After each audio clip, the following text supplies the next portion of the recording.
Lines podcast. Blurred Lines is a movement where we'll explore the intersection of career, church, and community. With my guests, we'll have a conversation about life, career, advocacy, discipleship, leadership, all of the things, and we hope that you will be inspired by our conversation to live a fully integrated life. So let's get into it.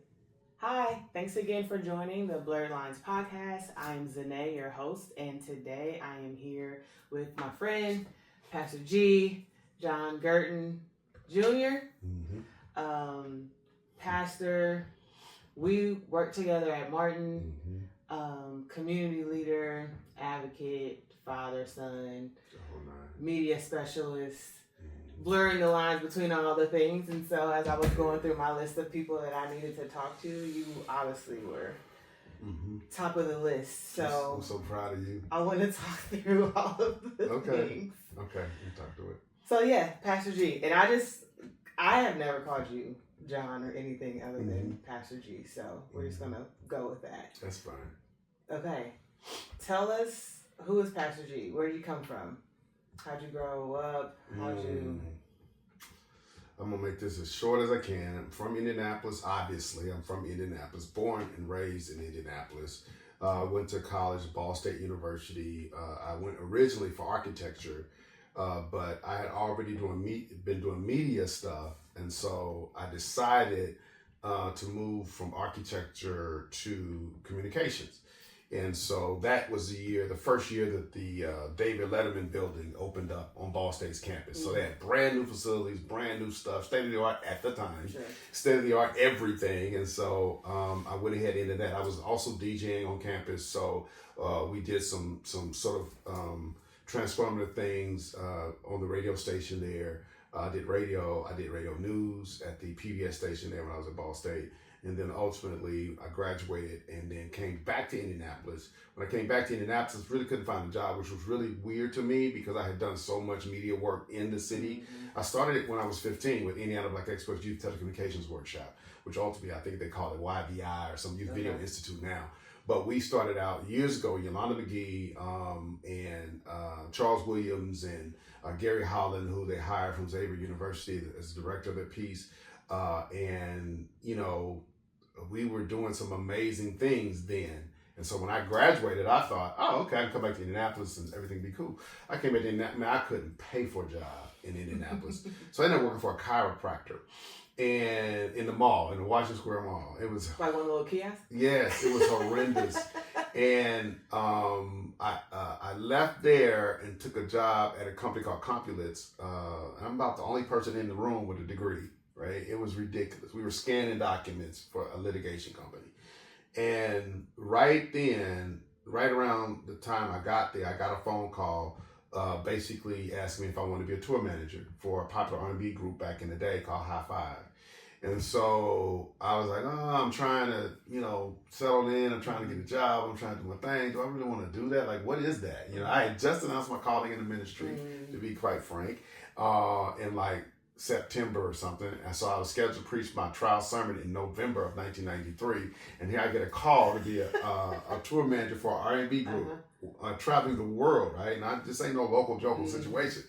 And so I was trying to get Compulence because my wife and I, we were dating at the time. And so I was really trying to settle down. I wasn't trying to do a lot. And I was trying to get Compulence to hire me and, do the promotion thing and get me out of this room where I'm the only one, I'm overqualified, right? And it just wasn't happening. It just wasn't happening. So I called Jonathan Kinlock back, who at the time was the manager of the group. And so I said, tell me about it. He told me about it. And I was like, okay. So in January of 1994, I was gone. I hit the road, got a plane ticket, went to New York, got with SIR, got with the group. High Five was down to 3 at the time. Y'all can read the news on what's happening and all that. But they was down to 3. So it was high 3. Yeah, it was high 3 at the time. And I just talked to Mac, matter of fact, a couple days ago. He texted me. And so we were chit-chat. He's back in Waco. And so I started traveling the world. We was everywhere. We was Europe, London, Rotterdam, Amsterdam. I came back and we would do shows at Disney World and Disneyland, and then in between, we was all fly dates. So in between Orlando, Florida, and Anaheim, California, we would do little dates in different places, Dallas, Charlotte, wherever. But we were flying everywhere. And as a tour manager, you know, you everything. So I learned early how to manage a lot. You know, I collected the money, distributed the money. I would have a taxi cab I would hire every time I got paid, and I'd pay him enough money to wait on me. So this wasn't no drop me off and leave. Nah, I'm like, bruh, if you want to get paid, you might want to sit here and wait on me. Right. So I'd be like, okay. And I did Western Union back then. Wasn't no cell phones back then, so everything was pagers, you know, and that kind of thing. And just learned, man, you're talking about high level stuff. We were dealing with trying to get into Canada. We had one guy had no passport. I had to get an affidavit of identity from the Valley out there in LA to make that work. I was downstairs Motown building on 2 phones trying to track it with his mom on one phone in Waco, and with not FedEx, UPS on the other line. It was crazy, the stuff that we had to deal with. But I dealt with it for a few years, and then eventually I was like, nah, I can't do this. I want to get married, and like I said, that's what I wanted to begin with. And I was in a hotel room, somebody called me, and they said, hey, where you at? And I was like, I don't know where I am, you know? And I was like, no, I don't like this. And so there was another group that wanted a tour manager, and so I got that call to go out with a group called Mint Condition. And I said, nah, I'm good. I'm going to go home. My daughter hates that. She's like, oh my God, yeah, go out with Mint Condition. I was like, nah, I knew that the girlfriend that I had would not have been my wife if I had stayed on the road. So I came back to Indianapolis. I tried it again, didn't happen, and I ended up jumping in my car. Actually, I jumped on a train and went up to Chicago, and then I started over in Chicago in about 1994. It couldn't have been like that, but because 1994 is when I went to Chicago, so I don't have the dates right. But anyway, so I got to Chicago. Life, things happened. I mean, I started moving like really quickly. Nothing was happening in Indy. Everything was happening in Chicago. I ended up landing a good job at the largest publisher of Christian education literature in the world, David C. Cook Communications International. I was the first Black designer in their history. They wanted to hire me full time. I said, okay, what does that look like? They said, you got to be willing to relocate. I was like, where we going? And they said, Colorado Springs. I said, what? I said, where is that? They took me to a relocation room, went down to the relocation room. Was like, I don't know if I can take my fiance all the way out to Colorado. That's far. And I said something to her, and she said, why not? I was like, what? So I went to Colorado with David C. Cook, ended up being a national marketing manager for Compassion International. When I got out there, stayed out there a couple of years, needed to have kids, couldn't do kids that far. So we had to come back to Indianapolis, come back this way. And I said, Indianapolis is not good for me, so I need to go someplace else. And so we sort of stuck a pin in Indianapolis and came out and did a circle. And that's how we ended up in Nashville. Okay. Blew up Nashville. Started doing some really, really, really great work. I started my company full-time in Nashville. My first major client was the Mount Zion Church of Nashville, which at the time was really growing with Joseph Walker. He wasn't Bishop Walker at the time. There was no full Gospel Baptist Church Fellowship at the time. And I think when we got with them, there were about 2,000 members, 2 different services. By the time we left, there was probably 8,000 to 10,000. We took them from the World Baptist Center to the TSU Gentry Center. We had more people at the TSU Gentry Center doing worship service than they had at basketball games. Wow. It was ridiculous, the work we were doing. So when you would see Mount Zion on television, that was us. When you see billboards, that was us. Any marketing material, that was us. We did the church, we did everything. And so I started with them, then I did some stuff with some other churches, and then I ended up going and becoming executive pastor for Kenneth Dupree. Kenneth Dupree was a client of mine, and then he floated this thing about somebody named Natalie Cole. We're like, what's this? And so ultimately he married Natalie Cole and asked me to come over and be his executive pastor while he was doing all of that. So I did that for a little bit, and that's all I'm gonna say about that. I did that for a little bit, and then ultimately went over to the Temple Church, and we became on staff there until Bishop Graves transitioned. There, Bishop Graves. Well, Bishop Walker, of course, great visionary, but Bishop Walker will tell you that he would take credit for nothing if it had not been for Bishop Graves. Bishop Graves was first doing everything in it. He was the first to build a mega church in the suburbs in the country. It's built like a spaceship. This man, to sit underneath this man before he passed away.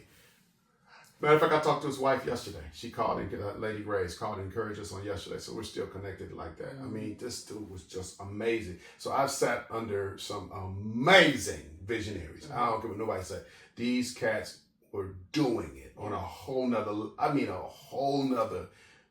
what is it? The atmosphere, the stratosphere, and the ionosphere. I mean, they up there, And so I'm so privileged to do that. And so beyond that, I ended up in higher education. And so I've been in higher education since probably 2002. And, then ultimately came back to Indianapolis to take care of parents. And then, of course, one of the first we had to deal with was my dad, who ended up being a caregiver of. Even though I came back to higher education after pastoring. I was a lead pastor for 5 years, retired from that, went back into higher education, was doing that alongside my business. And then, of course, I had to leave that in order to take care of my dad. And then we all know what that was about till he transitioned.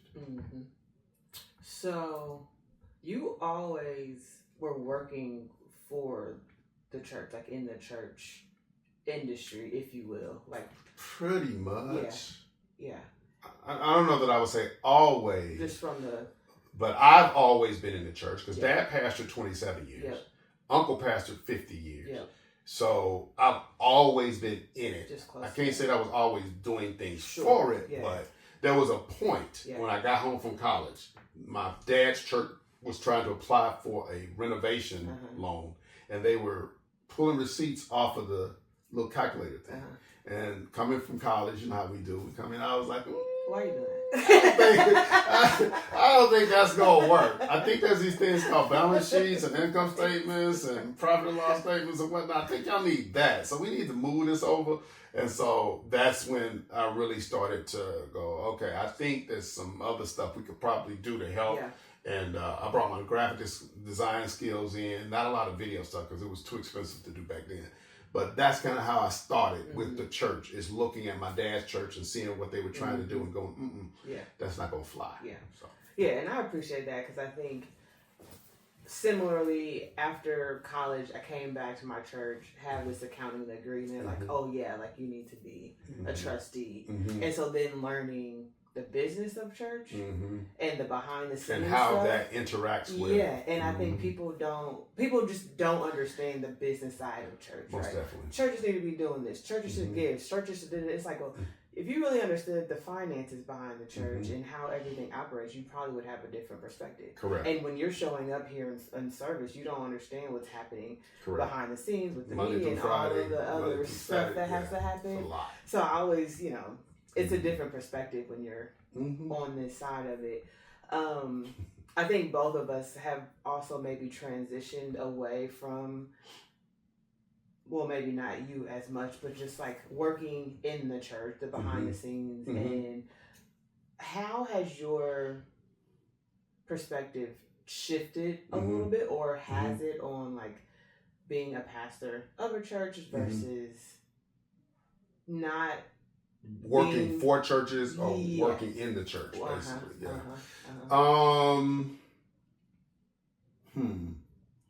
Okay, first of all, let's be clear. We're talking about the black church. Yes. Let's be clear. Yeah. We're talking about the black church, and the idiosyncrasies of the black church are different than anything else. Yeah.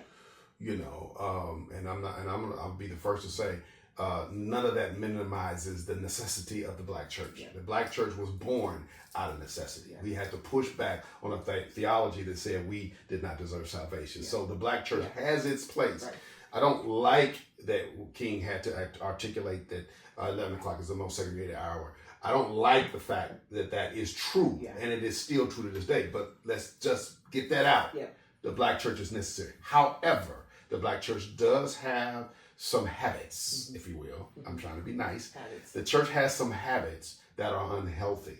And so as a person who works with churches and who desires to work with churches, there are a lot of habits that the church has that are not only unhealthy, but they are keeping a lot of the interworkings of the church from being as impactful as they can be. Yeah. Because the people who know what to do are on the outside trying to get in, and the people on the inside they just don't have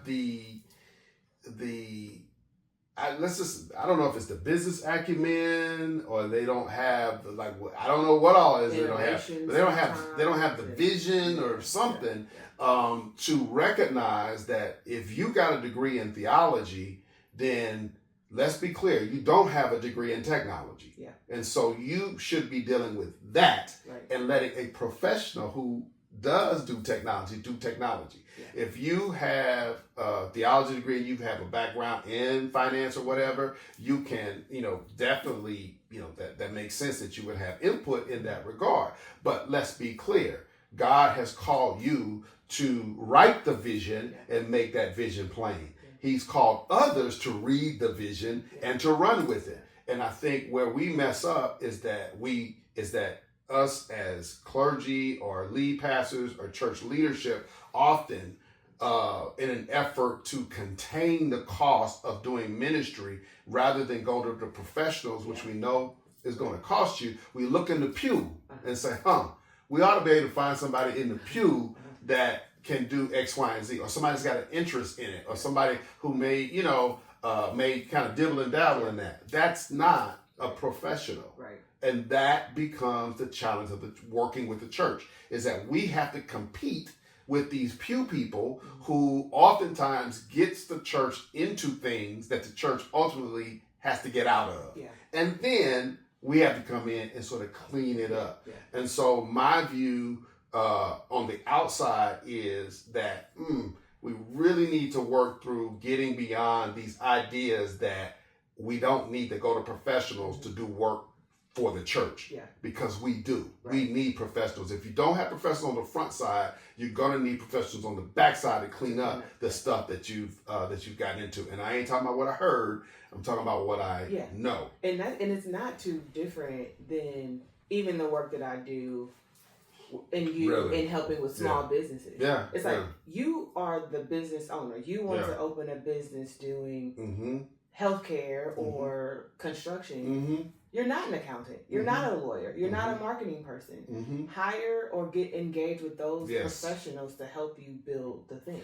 And that's the same, and I tell the churches when I preached a couple weeks ago, I don't know if you watched it, Jay. I did. I saw that.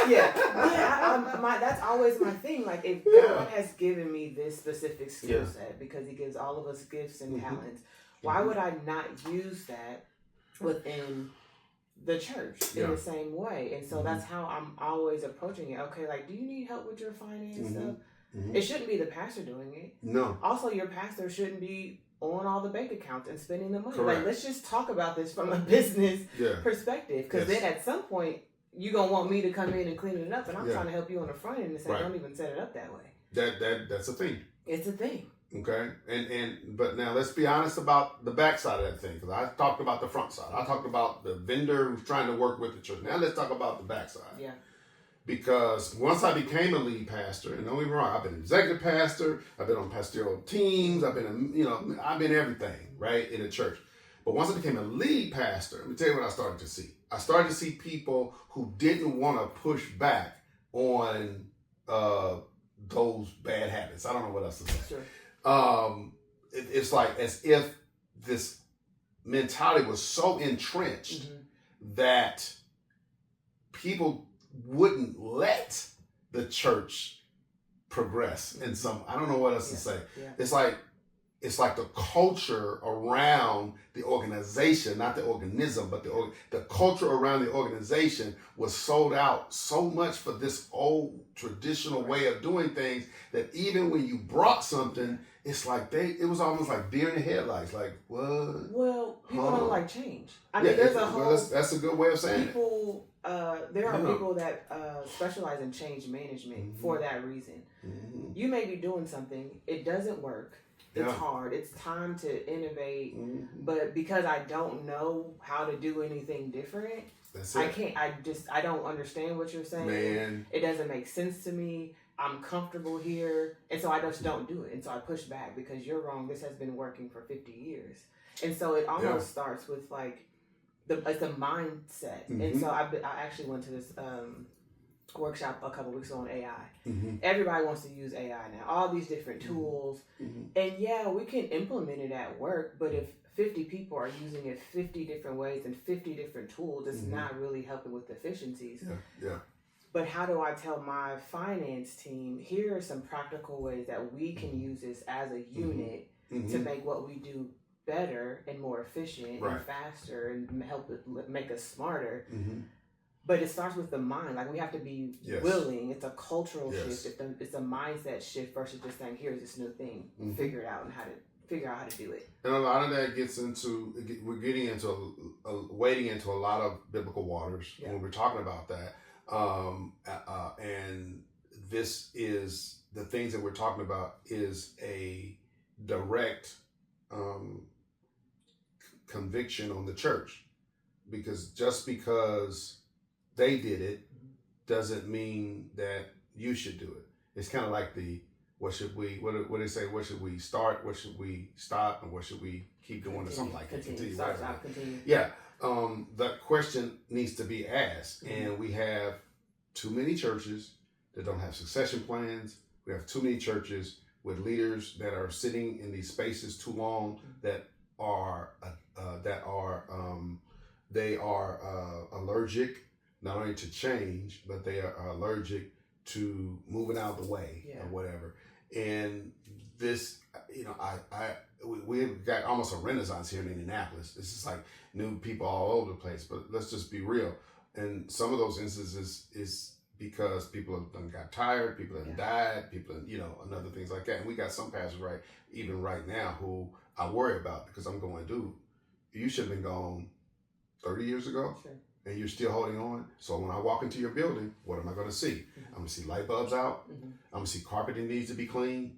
I'm going to see leaks in the roof, right? Because you do not have the type of leadership team, and you're not the type of leader that understands how to manage in 2026. Yeah. You need somebody in here who understands what deferred maintenance needs to be, how we manage deferred maintenance, and when do we really need to get a new roof, things like that. I know this is a major expense, but at the end of the day, if you got to start at the top, if you don't deal with the top, it's going to damage everything down below. So things like that are that having leadership in place that does not want to address change, does not want to address. Somebody said it like this. H.B. Charles said it like this. They can take 25 years. He has a book out called I think it's called On Church or something like that. H.B. Charles is just amazing. If you don't know H.B. Charles, check it out. Check out H.B. Charles if y'all don't know H.B. Charles. It's just amazing, brother. But he has a book out. And in the book, he talks about how some pastors have built for 25 years and then spent 25 years tearing down everything they built. That's the way he put it. And that resonated so with me, because as a younger pastor, I had to come into a situation where I only stayed 5 years. Can I be honest? I stayed 5 years because my only job was to clean up. Yeah. That's all I could do was to clean up, burn the mortgage, get them reconnected to the city, get them reconnected to the community, really tie those loose ends together. And then my job was to move out of the way so that a visionary could actually come in and cast vision. That's a good point, because I think sometimes as leaders, we think that we have to do everything and be there through all the phases. No. And this is the second time that I've heard this. Like, I'm on a board for a community center, and we're trying to reopen, and we're like, do we need to hire an executive director now? And another executive director of a community center said, actually, the person that you're going to bring in to clean this up and to restore is not going to be the person that you need to then lead. You got it. And like, I had never really thought of it from that perspective. Even though you can probably do both, it doesn't mean that you can do both at that same institution or organization, because of it's messy. Yeah. It's messy. Right. And then you got a lot of stuff going on. Yeah. But when I went in to become lead pastor, the first thing I did was I went downtown and I said, let me see all the legal records on Christ Missionary. They pulled up 6 different names. They had it all kind of ways. It was this way, it was that way, it was this way, it was Dubé, it was, oh my God. And then we had to go to the mailbox and just see like what's going on, just to assess where we were. Because truth be told, in a lot of instances, churches really don't know where they are, right? The reason why we changed the name to CNBC Indy is because there were so many lawsuits pending against Christ Missionary, right? Now, my job was to clean all of that up. And then, and then also, let's just be honest, I also had the previous pastor still sitting here. Mm-hmm. I would never leave a church and keep visiting. Once I left, and this is a tool to somebody who's watching now. And I talked to, what's his name the other day, Northside New Era's pastor. I talked to him just the other day, and he said, "Hey man, I'm on float, we're gonna go." And I said, "Thank you, please do." I said, because that's not a good idea to hang around when the new pastor's trying, because what does everybody do? Pastor Johnson doing the same thing. Yeah. He's like, I'm out the way. I'm out. Yeah. Just move out the way. Because every time you do something, guess what they do? They look at the pastor and they look at the new guy, and then they look at the, what do you think about what he just said? It's just it's insane. And so that balancing act that transitional leader has to do is going to be abrasive. There's going to be decisions that are going to have to be made that are not going to be popular, not only within, but on the outside, people on the outside. And so you kind of got to go in, put on your armor, get ready to get shot at, get ready to duck and dodge and all that. And then when you're done doing all the dirty work, you want to get out the way. I think this is where I got comfortable with my transition from Martin. Mm-hmm. Because I feel like it was hard for me to transition away. Really? Yeah. I have a problem with like leaving things. We talked about that even with like transitioning from the church. Yeah. But I think in theory, what helped me was I did my job. Mm-hmm. I went there. My job was we got to get back in compliance. Right. We got to get these audits caught up. We got to clean up this financial stuff. Blah blah. I did that. Mm-hmm. I'm done. It's time for somebody else to take it the rest of the way. And I think the same thing at the church. And so I feel like that is a really good way to think about it from a leadership perspective. It is. Because you can't do... But you got to deal with the challenge always is that people don't get that. Oh, no. And so if I don't listen to the voice of God and I listen to people, we're going to be in trouble. We're going to be in trouble. Can we stay with leadership a little bit, just as like the podcast is blurring the lines between church, career, community, and helping people who may be in leadership in various aspects. How do we lead in a way that's authentic, where we all are following what God says, whether it's at the church or on our jobs or in the community? When there's going to be outside noise saying you should do this, you should do that, and then understanding what God says, like what is your role here? How do you lead well here? How do you, shepherd the call that way and encourage other people? Because I think it's becoming more and more difficult. I don't think it's becoming more difficult. Okay. Personally, it's always been difficult. Or my out is always God said do it. You know what I mean? I didn't say that. Yeah.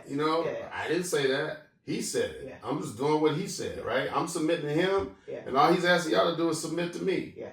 But he said it. You'll be mad at somebody. Don't be mad at me. Be mad at him. He's the one who said it. That's funny because I also use it like at work when I'm like enforcing like our finance stuff. I'm like, it ain't Zane saying it. This is the IRS or the government saying here are the rules and the way that we have to do things. I'm just a messenger. I'm just a messenger. Don't get mad at the mailman. But I think that I'm just bringing the message. For you or for me, at a certain point in our career, it's easy to say that, right? But like you got young people that are trying to figure this thing out, like And that's what I'm telling them. Yeah. I'm like, if you don't have, a walkie-talkie with the Lord where it's just you and the Lord, and, you got to get to a point where either you're going to yield to the Lord and deal with the consequences, because typically what the Lord is going to bring you is bigger than you. It's going to be challenging. It's going to be all those kinds of things. And there are going to be people that cannot see the vision. There are going to be people that don't understand what you're saying. There are going to be people that don't understand what God is doing with you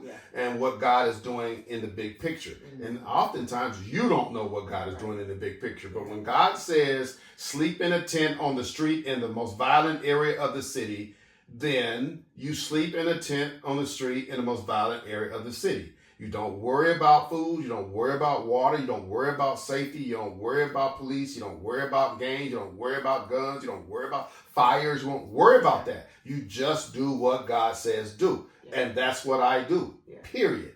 I just do what God says do. That makes me a dangerous person, because that means that I'm not listening to popular things. Yeah.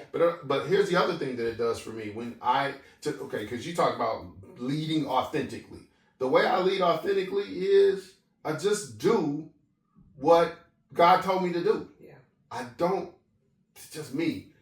Let me say this. I try, and I am successful most times at turning the volume down on all of that other stuff. Part of it is because I started out in architecture. Mm-hmm. And I understand that there are some people that you can explain it to them, what you see in your head, but there's other people that's got to see it. They got to see it, yeah. And then there's people that you can do all the architecture work and it's just too ambiguous for them. Yeah. They can't get with you until they see something start to come up. You know what I mean? Right. And so I understand, because of that, I understand that they're just different people in different places. But when God gives me something, my job is to go, right? Is to make it happen. And here's the other thing. The challenge to the people, and this is where the rubber meets the road. The challenge to the people in our community where we have issues is God calls the visionary to see the vision and to write the vision, but he calls the other people, as you heard me say, to read it and run. That's where we have issues, because most often people expect you to be the one that does all the accountable stuff. Yeah. And it's like, no, God called me to bring the vision to you so that you would see it and go, okay, that's where my gifts and my talents and my abilities click in, where I'm supposed to pick that up and advance the ball. What we typically do in our community is we want to give you the responsibility to manage the vision or whatever God has called you to be responsible for. And in our community, that's when we're burning out. Yeah. That's when we're having heart attacks in the pulpit. That's when you're stepping out on your marriage. That's when, you know what I'm saying? That's when financial stuff, that's when things start falling apart. Yeah. When you've got people doing things that they ain't supposed to be doing. Right. And that's not what the Bible says. It's not what it says. And so for me to lead authentically, it is, let me just keep listening and keep hearing, and even when it's difficult, even when it's like, what? You told me to do what? You told me to walk away from my good job and go here. He ain't on Medicaid, so I can't get that reimbursement for taking care of Dad. So how am I going to take care of my family? How am I going to pay my mortgage? How am I going to do that? That's not what he's okay, Lord, here you go. I got to go. Yeah. And I went home. Right. And it was the hardest thing I have ever done in my life is to do something for somebody that can't say thank you. Mm-hmm. You know what I mean? Yeah. But almost 2 years later, I can tell you that God does not put you through anything for nothing. Mm-hmm. He is preparing you for the next thing. Right. So the strength that you didn't have, that you gained, is designed to get you where you are. And all I'm saying to people, young people who are trying to lead authentically, is I'm saying, don't try to shoulder the responsibility of every decision on your own. Give it to God, I say God, he'll talk to you. Yeah. He'll be like, okay, no, I get it. I understand. You're questioning. I'm going to put a fleece out, Lord. And I need, in the morning when I get up, I need the fleece to be wet and the ground to be dry. You know what I'm saying? And God does it. And you say, okay, but I tell you what I'm going to do. I'm going to put it, and I'm going to get up again. Right. And we're going to flip that thing around. You know, I mean, there's nothing wrong with having questions for God. There is something wrong with ignoring God. Yeah. There's no, Gideon never ignored God. He just had questions. Yeah. He was like, how are we going to do this? Right. How are we going to do that? Right? And so he questioned God and all in the Bible. Even when it comes to the tithes of Malachi, he says, prove me now here where said the Lord of hosts, if I will not open you the windows of heaven and pour you out a blessing, there shall not be room enough to receive it. He says that because he's saying that I am prescribing to you how to test me and see if I don't deliver on what I said I was going to deliver on. Right. Now, it may not come the way you want it, but when you needed it to be there right on time, and I know I'm right about it because that's where my life is operating, and it's always operating, it's operating right now, whereas if you would have talked to me last week, I'd have said, girl, I'm at the end of my rope. I'm a living witness that he'll show up right on time. And now what is my responsibility to live authentically? Is to turn around and to tell somebody else, you know what? Don't do what I say, do what I do. You see what I just did? I gave up what I didn't think I could give up for longer than I think I could give it, right? And I just trusted that God was going to show up when God needed to. I think I was able to pay my bills all the way up until 3 months ago. And then 3 months ago, that's when it was like, I'm done. What are we gonna do? You know what I mean? I'm done, God. I'm at the end. How long? This is it. So you know what I mean? So in my mind, and when those kind of things happen, if I want to be authentic about it, when those things happen, that's when I know, okay, guys, you're up to something. You up to something. And so that's it's does that make sense? It does make sense, and it just highlights this like intersection of like we are here for God, for a specific purpose, and we have to work these jobs. You know, like we have to have income and do things to survive, and operating call or purpose or ministry and discipleship and all of that. Yeah. And sometimes those things don't always seem to go together. But, and that's where I've said like, they don't see like they go together, but actually they do. They do. Because for me, like even like when I was, you know, the last couple of jobs I've had, it very much seems like, and my mentor told me to stop saying this, but I've said, like, it seems like I'm the cleanup person because I got to go into these organizations who you would think had it all together because they've been around for 150 years. But when you peel back, especially accounting and IT and operations, and they've been slow. Yeah. Technology is changing so many things so fast, and if your organization is behind, you're just behind. Yeah. And so me having to learn, like, I can't carry the weight of 50 years of an organization or 100 years, and I'm trying to change it. And I got to the point a couple months ago, I was like, you know what, God, like, I don't know what to do. Like, I know what to do. I have a vision. I don't know how to get people to see it. And so I'm just going to have to, like, you're going to have to, every day, I'm like, you're going to have to help me go in here every day. That's it. And there was a song that came on, I forget who sings it, but it's Don't Pray and Worry. It's like, so if I am praying about it and I'm saying I've given it over to God, I can't keep worrying about it and not sleeping and waking up at 2:00 in the morning and having plans in my mind. You can't. And so then it reminds me of Paul. He said, I got this thorn in my flesh. And God didn't say, all right, I'm going to take it away.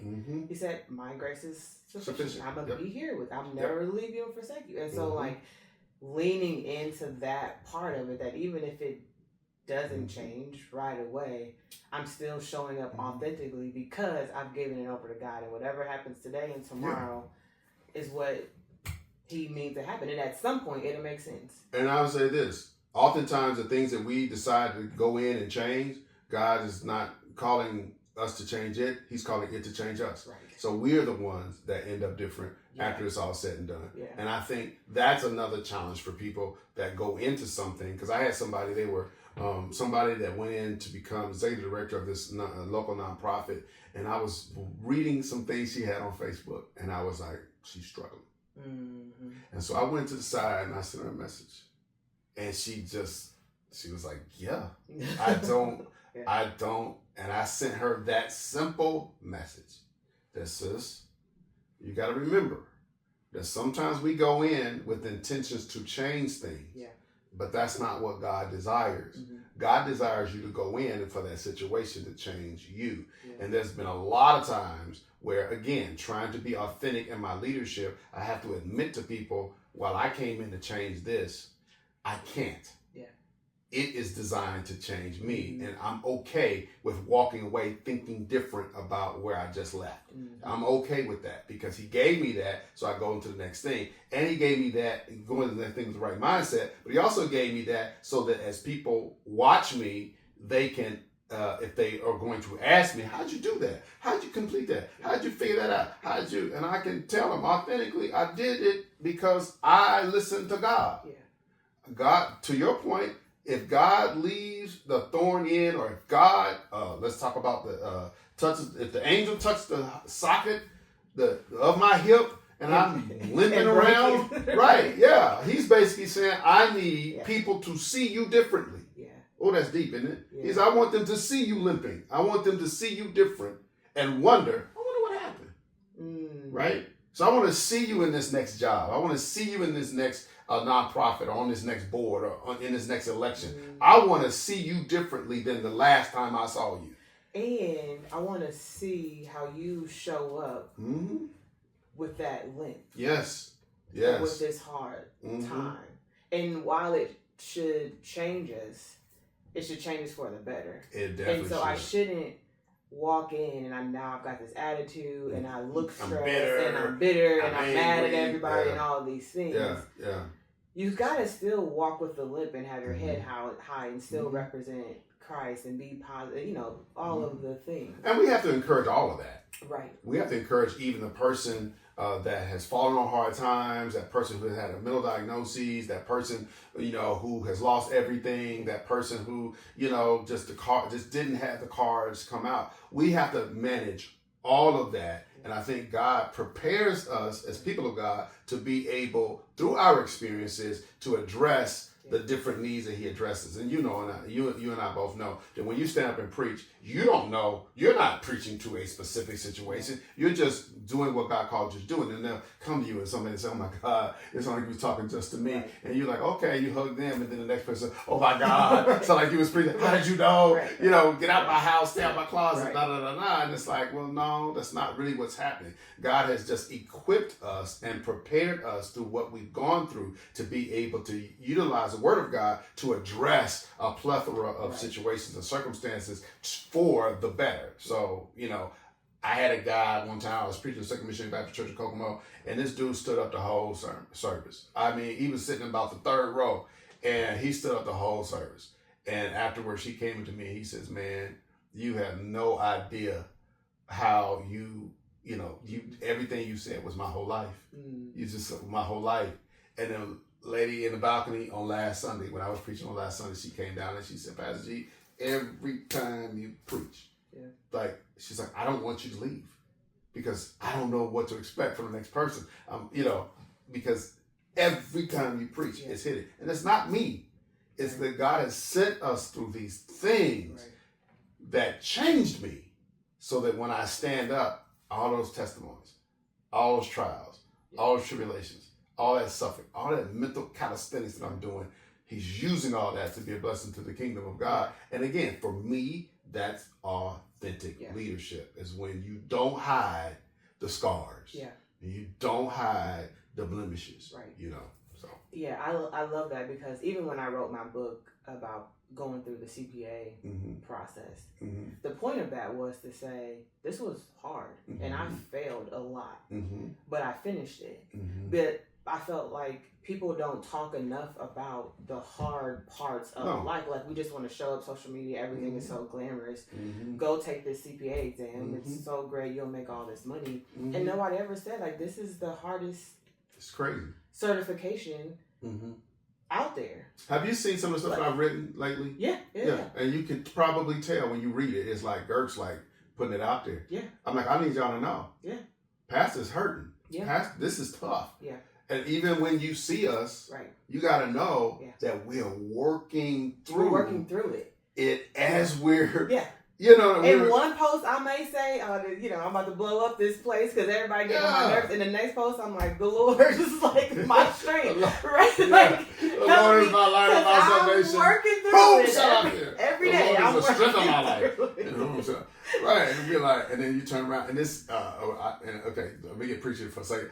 So I preached about this on Sunday about Legion, and I was talking about the Bible says that Legion goes up to the mountain, and then he goes back to the tomb. And I said, up to the mountain and back to the tomb. I said, we got to get past this idea that it is okay to go up to the mountain and perform, and go up to the mountain and everything's good, and go up to the mountain and be like hands lifted up and heart filled with praise, and then turn around, get in your car, and drive back to the tomb and be tormented, right? Until the next day you go perform again. The reality is there's so many people that's their life. Their life is when I'm out front, everybody thinks everybody's fine. I'm up in the mountains doing it, right? And you got to remember in the book of Mark, Jesus says that when he was dealing with when he went to deal with the 5,000, before he fed them, he went up to the mountain to pray. So we understand that when you go up to the mountain, that's your opportunity to get close to the Lord and do all that. But too many of us go there and turn around and go back to the tombs, never seeking to be delivered or never seeking to be restored from whatever is tormenting us. And so we, as leaders, are going through it not unlike everybody else. I go on a Sunday morning and I stand in front of people, and to them, I'm on the mountain. I get in my car and I go home and I'm picking up stuff off the floor. How do we balance that as leaders, as professionals? Because I feel like sometimes you just don't have time. I don't have time to do the internal work, right? I think that's what some people would say. I don't have time. I don't have time to do my devotion like I need and spend time with God so I can really be centered. I don't have time to take, self-care because I'm going to church. I'm going to my job. I got to go home. I got these kids. I got to X, Y, Z. How can we be more intentional about that time so we are not just going up to the mountain back, dealing with the demons back and forth? I think it's different for everybody. I think that's a loaded question from that perspective. Everybody has something different, but I'm reading the book Atomic Habits right now. And as you know, in that book, one of the strategies that they suggest is one that I was using without really having read the book. It's just something that I do, and that is tying a habit to something that you already do religiously. So like for me, and I don't know about other people, but I know for me, the things that I know I'm going to do all the time, doesn't matter what, I'm going to get up and I'm going to get in the shower. Well, I turn that into my prayer closet, right? Because that's what I'm going to do all the time.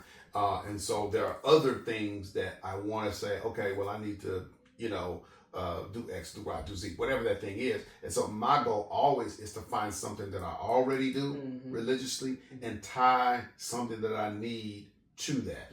Now, being transparent, that's extremely difficult when you are two people. When you are a legal guardian, you are two people. And so their issues become your priorities as much as your own priorities. So I have a special place in my heart now because this situation has changed me. I have a special place in my heart now for caregivers along the entire spectrum, not just children with parents, but also husbands with wives and spouses, and adults with children with needs and whatnot, because we don't pay enough attention to the fact that those individuals need respite big time. Because even when you do have those habits and those things, routines, they are few and far between. And it still almost feels like you're still going, you do. And not having that decompressed time. When you think you got a lane, you get a phone call. When you think you got a lane, you hear a noise. When you think you got a lane, the thing goes off. When you think you got a lane, and and you don't know how long you're gonna be dealing with that. So that's one of the strategies. But I think it is different for everybody. But at least that's a good strategy, I think. Just find other things you already do and try to tie some downtime, or some devotional time, or some away time. One time I told Luan, I was like, look, I just need a break. And her and the kids said, just get in the car and go on up to Starbucks or something like that. I said, okay. So I got in the car. I came back home. They said, how was Starbucks? I said, I never made it. I just kept driving. You know, Yeah. I just never, I never stopped. I Yeah. just stayed in the car Yeah. and just drove around the city, Yeah. and I just kept driving, Yeah. and I just never stopped. And some people don't understand that, but if that's what I need to get my quiet time, to hear from the Lord and whatnot, to get refreshed, Right. then that's what I got to do. And the people around you, Right. you know, you have to pray that you have the right kind of circle around Right. you. And that's and being transparent enough to say that, like, hey, I need time, right? I need space. Are we gonna talk about guilt? Yeah, we can. Because it feels guilty to do that. Right. It feels like I'm the legal guardian. Mm-hmm. I'm the POA. Yeah. I'm financial POA and I'm medical POA. Right. He's my dad. Mm-hmm. He's not her dad. She's got her own dad. She's got her own responsibilities. My daughter's got her own job in Miami. My other son, he's in college at Wabash. He's got his own things he's got to do. My other son, he's got my oldest son. He's got his own things to do. That's not their responsibility. And so there's a level of guilt that sort of mounts up that sort of makes you go, I don't want to ask them to do that. Yeah. That's not their responsibility. Yeah, but what does she say when you say that? We're in this together. Yeah, that's what she, yeah. And only reason why I can say that is I just read her pronouncement post on Facebook, and she talked about the way she responded to my dad's needs, and we ain't talked about the quiet stuff. Maybe that's another podcast, but there's a lot of quiet stuff that has to be navigated in life that doesn't always get communicated, which is why it's important to be connected to the right people who you don't have to say a lot, but they can sense a lot. So they know what's going on. They just look at you and just be like, I need to step in here and do this. And you just need to just roll on. Don't ask no question. Here's a Starbucks card. Bye-bye. Yeah, see you later. You know, I don't need you to, nope. Bye-bye. Yeah. You know, and you got to have the right people around you for that. And the Bible talks about that too. So, Word of God has an answer for having those 4 friends that will take you to Jesus, because that's what we all need when we are on the map. Yeah. Just take me to Jesus, and we'll do whatever it takes to get you to Jesus, even if it requires an intervention. Right? Yeah. So anyway. No, that's good. Guilt is a deep reason why a lot of people don't get the help that they need. Guilt, and maybe not even understanding or knowing how to delegate, or having that trust that if I turn this over. Trust. I'll give you trust on that. Lack of trust. You know, lack of trust. I mean, you got to think about it. There were times where I was like, he can't go there because I'm responsible. If something were to happen, they would say that I put him in a dangerous situation. That's for your children. That's for, anybody that you are responsible for. So I'm talking to mothers, single mothers who have children, and they need a break. And they may not have a village. They're sitting here going, they got to be with me. Yeah. Because there's no place that I feel safe for them to go. Yeah. I was at a panel. It was a women's event a couple of weeks ago, and a lady was talking about she finally got the courage and confidence to put her special needs son into a facility. But the guilt that she felt because we don't do that. Yep. But she said she was like, I'm not equipped enough to deal with everything that he needs 24 hours here. Yeah. So there was the guilt, but then there was the trust that she was like, but now I got to turn over my son to these people and trust that they're going to do. And so that's just it's deep. It's so much to carry, but to your point of having the right people around you to say, like, you got to do this, one for your son, one for yourself, for the rest of your kids and family, for all of the reasons, right? And giving people that confidence and support. And I'll say that the text messages that I've paid most attention to lately have been the ones where I know the people that I'm texting have been where I am. I'm not saying that nobody else can pray for me, and I have a lot of that right now. As a pastor, you get that. People want to call, they want to read a devotion to you, whatever. But honestly, the people that I'm paying the most attention to are the people that I know who have been where I am right now, and that's it's. And I'm gonna say this out loud because I was thinking this even as I was coming over here. if somebody was to ask me, what do you need? Mm-hmm. I wouldn't say prayer. Mm-hmm. I would say a gas card. Mm-hmm. I would say just send somebody over that can take my car to get it washed or something. Right. Or make sure that my mom has something to eat. Right. I'm not saying that prayer is inadequate. Excuse me for that. I'm not saying that prayer is inadequate. I'm saying that I know how to pray. Right. We were praying from the moment I got the phone call. Yeah. I was over at Mount Olive getting ready to do a presentation. I went to Pastor Leggett. He was standing there mm-hmm. as we were listening. He was like, "Oh my God!" So I said, "Let's pray. Mm-hmm. Let's go on. Let's pray. I need y'all to pray." And then I headed out. Right, prayer. Sometimes to say that I'm praying for you can almost sound cynical. Can make someone cynical about prayer. Yeah. Because I'm not mad at praying. Yeah. It's like those folk in Minnesota when that young person went to that church while his kids was in there praying and just sprayed those bullets without even knowing what they were shooting at. Yeah. And after the fact, they did that interview. And in that interview, the people said something I never heard before. They said, and they had signs all over the place, pray with your feet. Yeah. I'm not mad at prayer. Mm-hmm. What I'm mad at is that when that becomes an out for additional responsibility to do what you could do. That's right. You feel me? I love Joyce Meyer, and she gave the example of there was a lady who needed a bed. She was sleeping on the floor, mm-hmm. and people kept saying, "I'll pray for you," mm-hmm. and she was like, "Well, why don't you just buy the lady a bed?" Mm-hmm. That is really the prayer. That's actually what she needs. She don't need you to keep praying. God knows where mm-hmm. she at. Answer she needs you to answer the prayer. Buy her a bed.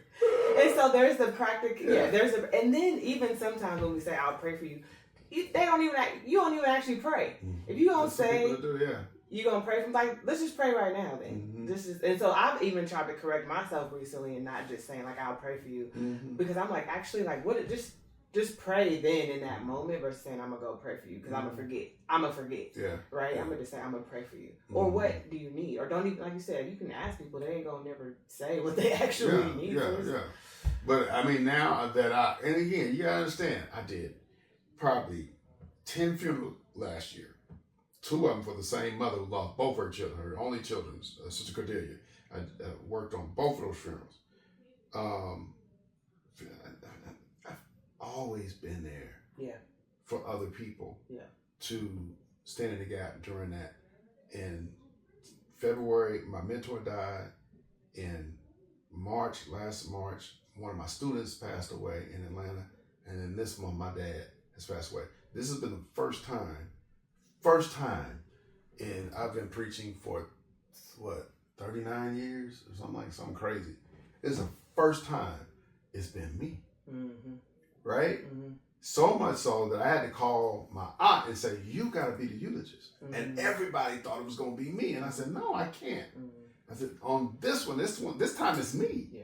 Right? And I'm so not used to being on this side. I'm being very cognizant of the way I feel about this side. And that's where that's coming from. Because you're hearing a lot of, we'll pray for you. Yeah. And of course, as a pastor, first thing you do is pick up the phone, you call the person, and you pray with them. Yeah. Right? Now, you might say to them, what do you need? Yeah. And you know what they're going to say, which is typically not what they need. Yeah. And so I am being changed and morphed and molded in a way in this moment to ensure that the next time I deal with someone, I'm going to lead with action. Yeah.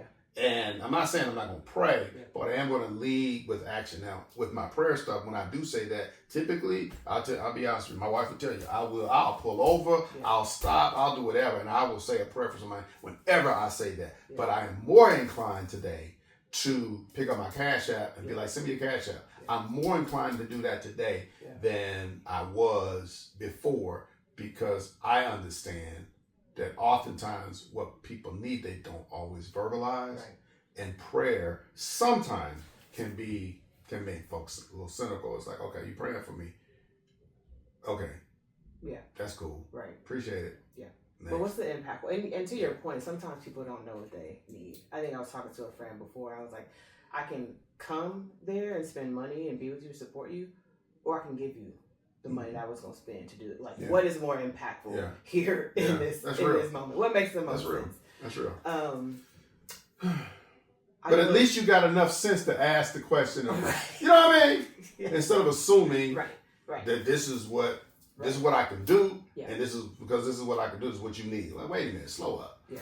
You know, let me give some options here. You know. Yeah.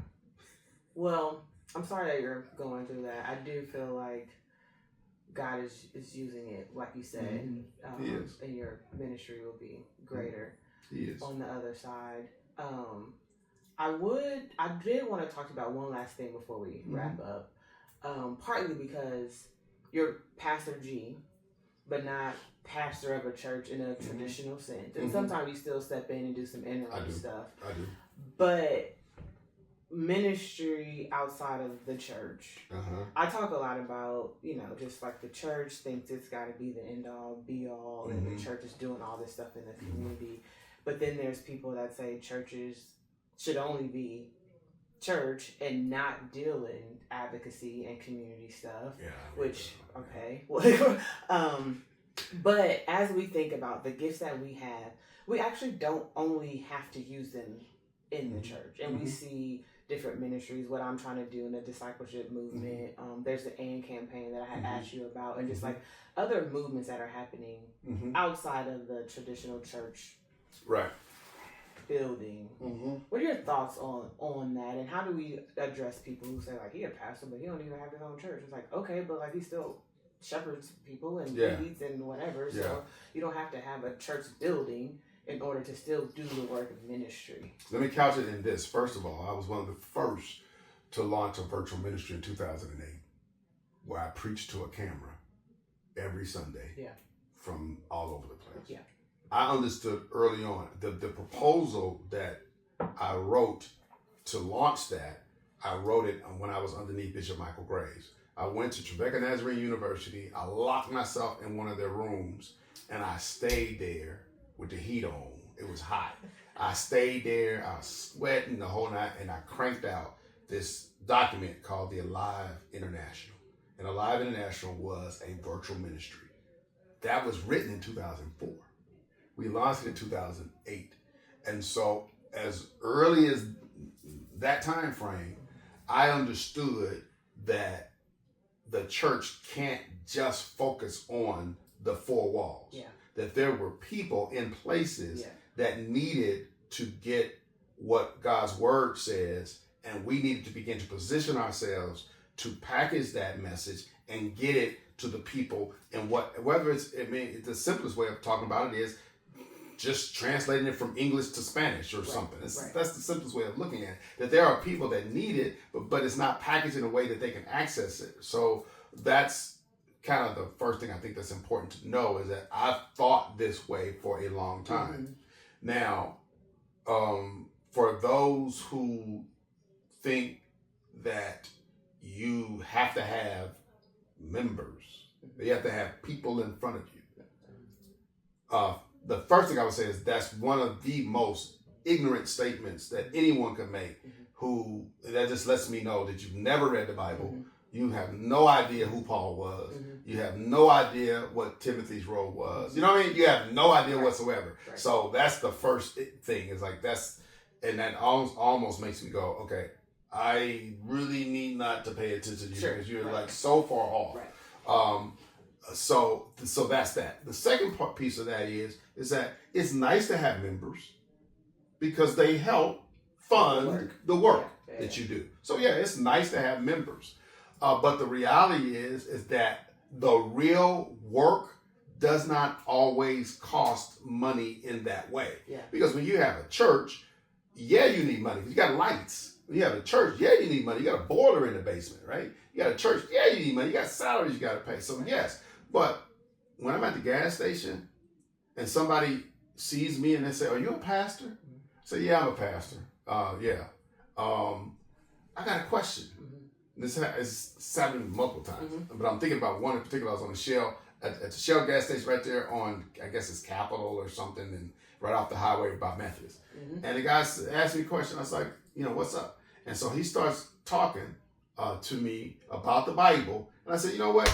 Let's just sit down and just work this thing out. I don't know who the guy was. I don't know if I've ever seen the guy since. But we sat on that curb of that Shell gas station and had a full-on Bible study. Here's what I know. In that moment, I was his pastor. Yeah. Okay? Yeah. Full stop. I wish people would stop me at the gas station and ask me about the Bible. They just want to ask me. Put a collar on their They want to go on a date or something. I'm just trying to hear you. Right. Gas. I don't even get gas no more. Marcus do it for me because I'm like, the gas station is not a safe place for women. And for me, I think you know this. I kind of walk pastor. I walk pastor walk. Yeah. I don't think I talk pastor talk. Yeah. I don't hoop. I don't sing. I don't do none of that stuff. I'm just a teacher, right? And so for whatever reason, that's how God uses me. Yeah. And I don't need the excess of a building and all of that.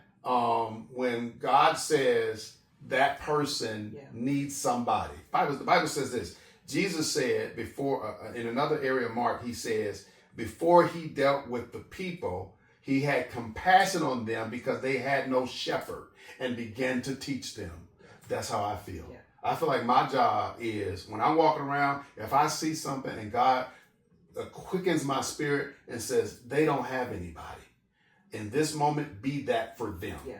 And that's why when people call me and they say, hey, my mom is so old that she's outlived her pastor, she's outlived her brothers and sisters, she has nobody left. Can you come do this funeral? Yeah.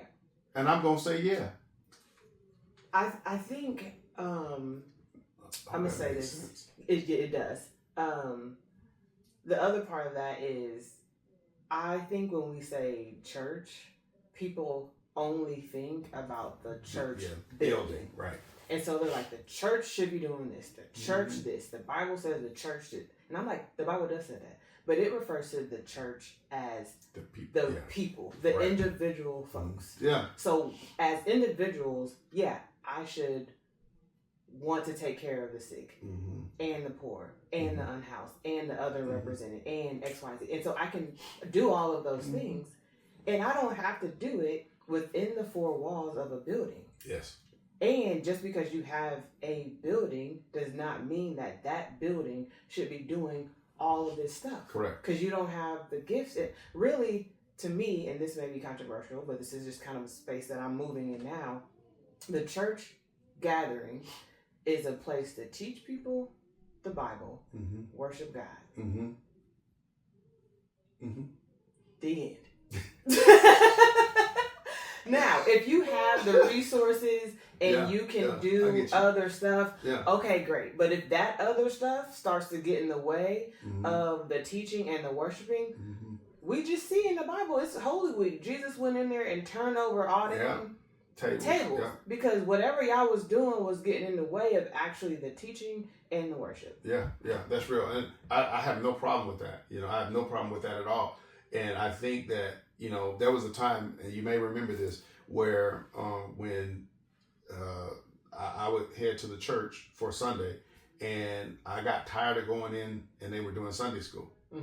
Because I would I'm driving to the near west side. I'm driving past all of this stuff, and I'm seeing all of this stuff. And it was like all this stuff screaming at me as I'm driving. I'm like, ugh. And I got on a suit and tie and all this kind of stuff, and I'm going to do that, right? And I got to the point where I said, you know what? I went and bought a bike, put a helmet on. I had a suit, 3-piece suit, tied, the whole nine, got on a bike and started riding the community while they were in there doing Bible study. And when I was riding the community, I saw people on their porches. Hey, do you need prayer? Do you need anything? I'm gonna tell you what. And this is maybe we can end on this. I don't know, but I'll never forget going to the corner of 29th and MLK. Yeah. There was a house that all the people who drank a little bit too much hung out on this porch, right? And when I did the TIG campaign, we all became friends, right? And so I would ride my bike through the alleys and I would ride through the neighborhood. I stop, I pray with people, I keep going, I stop, pray with some more people. And then I would always make my way to that alley. And I'll never forget one Sunday, I got to that alley and I came up and the guy whose dad lived in the house, walked over to me. It was a vacant lot next to the house. And he said, Pastor. And I said, anybody need prayer?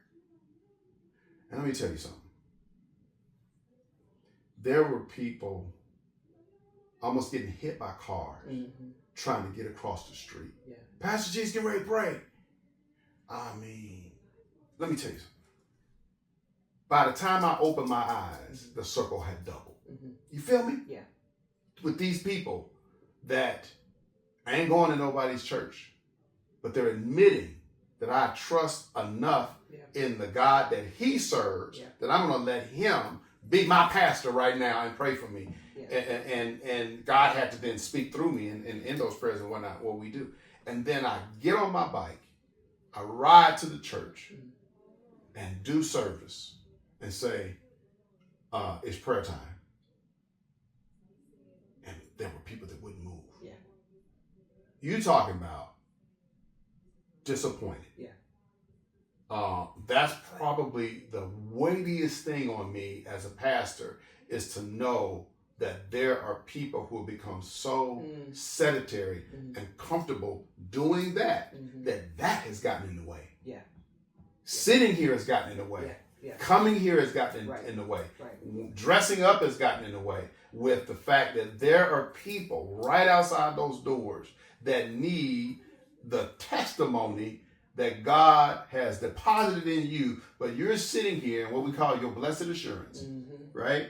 And your sanctimonious self. Yeah. You sitting here with all that God has done for you, and this is getting in the way of what God has called you to do, which is to go you there for.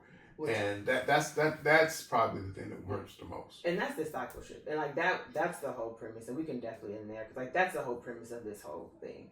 To encourage us to think about Matthew 28, 19. Yeah. How are we actually fulfilling the mission of discipleship? All the stuff that we're doing out of habit, routine, are we really multiplying and bringing other people into the faith? And it don't happen by sitting here. It doesn't happen by just sitting. It doesn't happen by just, I mean, it is the filling station. So when you empty, you can't come in and get filled up. But when the shouting and being slain in the spirit and the foaming at the mouth and, when all of that and the singing and all that is over with, you can't, that's the mountain, remember? Right. You can't get in your car and go back to the tomb and be tormented if you're not willing to be restored. Yeah. And that is, I see a lot of that. Yeah. I see a lot of, and I do think that that part of that is not accepting the holistic view that God has of your life. That when you walk out those doors, God is in those steps. He's in that car. He's in your mailbox. He's on your job. He's in your cubicle. God is at work in all of these spaces. He's at the family reunion, waiting on somebody to forgive somebody, right? He's at missions, but he's also with your next door neighbor who you ain't talked to, who you don't know what they need. You know what I'm saying? Yeah. He's in all of those spaces, and we think predictably that it has to happen like this. God has to deliver like this. God has to speak like this. And God is saying, I got opportunity all around you. Right. Use all of them. Right. So anyway. That was a great place to end. Well, thank you for being here in your grief, in your trying to figure out all of the stuff. Thank you for being transparent and challenging us. Any last words of advice or encouragement as we think about, blurring the lines between church, career, and community? I'd love for people just not to have lines to blur. Yeah. I just love for people not to have lines to blur. And if there's any group of people that understand that, it's the people of African descent in this country. We have been put in these boxes for so long that we have now come to believe that that's where we're supposed to be, either in this one or in that one or in that. Remember, I was a consort tour manager for a popular R&B group who had just been licensed in the ministry. Yeah. I saw so many opportunities to be a blessing to people in spaces where they were not expecting God to be, and that's what I used that opportunity for. I couldn't stay in it, but I did my work while I was in it to make sure I was a blessing. And to this day, and that was 35 years ago? And to this day, I told you, Matt, one of the members of the group, sent a text to me just this week.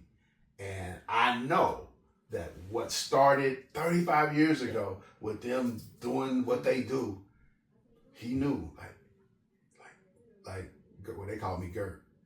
There's something about the way Gert has come into our lives that has lasted over 3.5 decades to where he knows I can call Pastor G, and Pastor G will pray with me. He will pray with us. He will be there when we're grieving. He will be there when we're hurting, when we're losing people around us, whatever. And he knows that. And that started on a world tour with a popular R&B group. Yeah. Who knew? Yeah. God is amazing. Yeah. You can do exceedingly abundantly. Stuff. All that. More than we could ask or think. Awesome. Well, thank you for joining in. Hopefully you've heard something that encourages you to live a more fully integrated life and get rid of those lines. So if you share your story with us, like, comment, subscribe, and we'll see you next time. All right. I hope you enjoyed that conversation. Thank you so much for tuning in to the Blurred Lines podcast. If you would love to continue the conversation, if you want to share your story, we would love to hear from you. Go to liveblurred.com and share with us any experiences that you have. It may be featured on our podcast and our newsletter, or even having you as a guest on the show. So until next time, live blurred.